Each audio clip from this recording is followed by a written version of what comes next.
ہے۔ ہو سکتا ہے اب عالم اسلام کے ذہن میں یہ سوال آئے، یہ 50 سال میں عرصے میں نوبت کیوں آ گئی؟ ہو سکتا ہے دنیا یہ سوال کرے کہ نبی کے گھرانے کے ساتھ یہ سلوک کیوں ہوا؟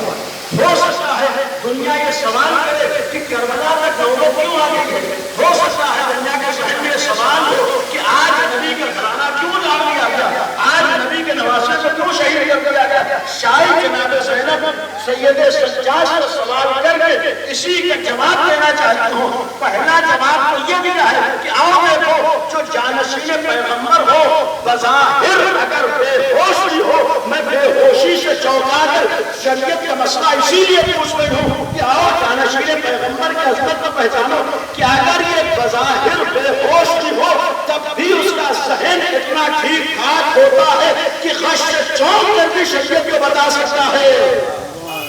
جانشین پیغمبر کی عظمت میں ہوتی ہے کہ بظاہر اگر غشی کے عالم میں ہو، بظاہر